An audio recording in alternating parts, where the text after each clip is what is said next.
This is my 18LE turbo build. The turbo itself is from a Saab 2 litre. Get these on eBay for about $180. The manifold was just steam pipe 1 1/4 inch welded to a laser cut flange. Pretty simple. The dump, just a couple of 90-degree bends, and that bolts directly to the original cat, so there's no need for an aftermarket exhaust. The oil feed comes from the oil sensor. I've just got a T in there, and that runs up there, and the oil return goes into the sump through a -10 bung. That's welded in, but I think you can get thread in ones too if you can't weld. For fueling, 440cc XR6 turbo injectors. For spark, it's an MSD blaster coil. The stock coil started breaking up over about 3 or 4 pounder boost.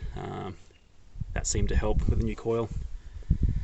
Also, stock boost with this turbo is about 10 to 12 psi, which is a bit too much, so I've got a aftermarket actuator there to bring it down to about 7 psi. This fuel pressure regulator isn't really needed. It's set to the default fuel pressure, so you can get away with the stock one. The fuel pump's also stock. I tried an aftermarket, it wasn't needed. The intercooler is a water-to-air intercooler from eBay. Goes straight into the 2.5-inch cooler line into the intake. You have to block off some of these PCV valves and some of the small piping underneath, which usually goes to the charcoal canister. You could retain that and just use some one-way valves in there as well, but this just seemed easier. To cool the intercooler, we're using a small ATV radiator. Right now it's winter, or it's coming out of winter, and intake air temp, so typically 10 to 15 degrees above ambient, which seems to be okay. I've got a 2-bar map sensor here. They're about $40 odd from eBay. This is all running from the stock ECU with aftermarket software loaded to it. You can go to pcmhacking.net and you can buy the kits there to connect it to your computer so you can do real-time tuning. With the water-to-air intercooler, because there's so much mass inside of this core, if you reroute the intake to get cold air, when you're off boost, it'll actually cool the fluid in the intercooler, so you don't really even need the second radiator here. That's more to quickly remove the heat after you've parked it up at the shops, or after it's been sitting for a while. Gets rid of the heat soak out of the core. Turbo coolant lines, I'm tapping the feed from the thermostat housing. There's usually a temperature sensor here, but I'll show you what I've done about that. And the return, I've put a down here, just a small coupling, and cut the radiator return line so it sucks itself back in there. This way it's sort of like thermocycling, so even when the car's off, it'll cool itself down, the turbo will cool itself. The radiator fan had to be replaced for a low profile one. Yeah, there's a fair bit of room there.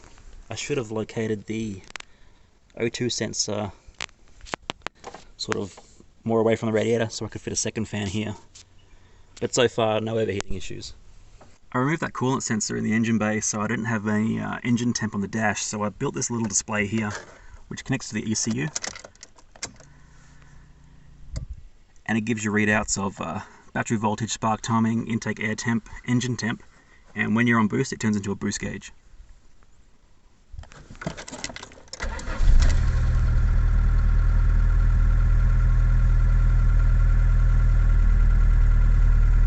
There should be a catch can here on the crankcase ventilation, but there isn't that much blow-by at such low boost, and I'll just give it a bit of a degrease every so often to clean it up. Fuel economy, the ECU does have some self-learn capability, so it will adjust your AFRs while you drive when you're in cruise. Cruising is about 7 litres per 100, and when you're on it, about 12 litres per 100. We've got our own dyno here, and when we put this car on stock, it made I think 49 kilowatts. After tuning with 98 octane, it made 54 kilowatts, and at 7 pound boost on E10, we make about 81 kilowatts. 7 pounder boost is about as much as this engine will take. Any higher and we start losing horsepower. It starts to roll off pretty steep over about 4,000 RPM.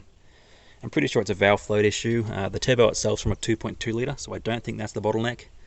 The exhaust manifold size is the same as they're using on Hondas, and they're pushing hundreds of kilowatts, so I don't think that's the issue either. The injectors, I think, hit about 60%, so we've got plenty of fuel. AFRs are good. It just falls over the more boost you push into it. As for boost response, it's a pretty small turbo. I'm surprised they even used it on a 2.2 litre Saab. On this 1.8 litre motor, you get full boost around about 3,000 RPM, and you get start coming on boost around about 2,300 RPM. So it feels pretty responsive, there's no lag, and with these cars, you're sitting on the freeway at about 3,000 RPM, so whenever you put your foot down, you've got the power there right away. I think that just about covers it. For a stock motor, we're getting almost twice the original output power, which is pretty good. It's been running for about 3 months, about 3,000 kilometers, and no issues at all. I didn't really think it would last this long. I've got a spare motor sitting on a crate to swap it out in case it does blow, so I haven't been too gentle with it, and so far so good. I've had a few people ask about the clutch and the gearbox. We're about an hour's drive from town, and I don't really drop the clutch or launch it that hard.